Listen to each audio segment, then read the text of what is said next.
Good Thursday, everyone. And wow, the Artemis 2 pictures just keep coming in. And this one of the astronauts embraced, I don't know about you, but this is just awesome. So, don't you wish we had more of this in the world today? What a better place it would be, right? So we sure do appreciate all the images they have sent back home, and we're going to see so many more in the coming weeks as they download more and more of the pictures that they took. Upper Cumberland Federal Credit Union bring us our weather headlines, and the Artemis crew returns home tomorrow morning. I think in yesterday's headline I had Monday, and I guess I just subconsciously want this to last longer. I really do. I think it would just be. I mean, my Twitter feed has been full of this awesome Artemis stuff. You know, Facebook's been full of it. It's been Instagram. I mean, it's just been so cool to see so much optimism and excitement and awe and wonder. And I just wish it could last, but you know, alas, we'll be back. I mean, there's more cool stuff coming. That is for sure. With the space, well, not only from NASA but from SpaceX and Boeing, and I mean in the Virgin Galactic. I mean all these companies that are getting involved. So lots of excitement to come for sure.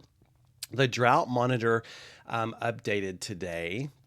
And as you can imagine, we're getting drier and drier. Active severe weather for the plains this weekend and early next week. That's going to be interesting to watch on the radars and satellites and storm chasers that'll be out there. So, but that will not impact us. So don't worry about that for us. That's going to stay out there. Rain chances should increase for us the end of next week. Unfortunately, that looks to be trending drier. So let's hope. Oh my goodness. It's bad to be dry this time of the year because the vegetation needs the water. We need our water tables to be elevated, but I tell you what, yesterday at the Crossville Airport, high temperature of 68 degrees, very nice day. Low temperature of 40. Pretty close to those average highs and lows of 64 and 42. I mean, not too shabby. That's definitely closer to the normal than we've been several times this year. Annual precipitation now over 5 inches below normal. And for some of you all, you're 7 and 8 inches below normal. The U.S. Drought Monitor updated. So we've still got severe drought over the southeast chunk of Cumberland County, and it gets to extreme down around Monroe County, down getting closer to Chattanooga. All of the Plateau is now in drought.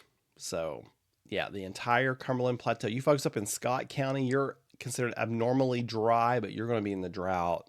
You might as well just go ahead and consider yourself in it because there's no rain coming soon.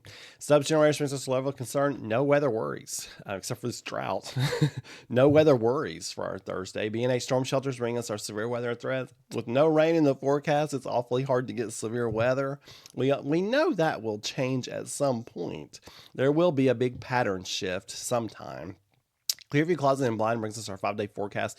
Mostly sunny skies all the way through the period. May see more clouds on Monday.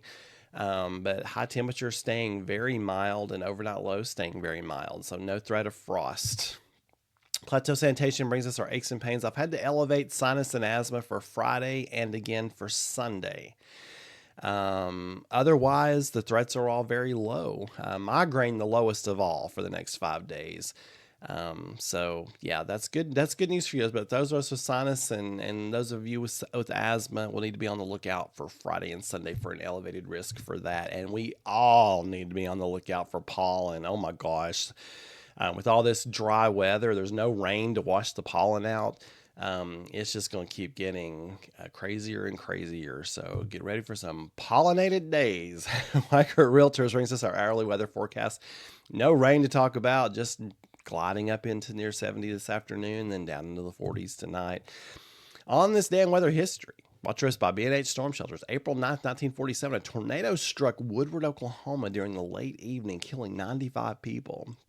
That tornado was 1 to 2 miles wide, traveling at 68 miles an hour, killed a total of 167 people, and this was back in 1947. 221-mile path. Can you imagine? That would be a significant portion. That would be all across Middle Tennessee and into West Tennessee. Texas into Kansas, 980s injured, caused nearly $10 million in damage.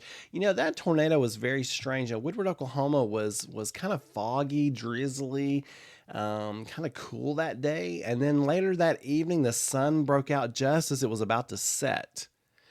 And I don't know what happened after that, but the atmosphere became absolutely ripe for tornadoes. And that was they rated that an F5. 1973, nearly a quarter of an inch of snow falls at the Crossville Airport. Gosh. And in 2011, temperature at Nashville soared to 91, tying the all-time record high for April. It's also the earliest 90-degree record on day on record. So you can either have quarter inch of snow or record heat on this day. That's our music credit. Can't thank my sponsors enough. Oh my goodness. I sure can't thank my sponsors enough. And oh my goodness, we can't thank Artemis 2 enough either for these images. You folks have a wonderful Thursday and keep looking up. For even more weather information, meteorologistmark.com.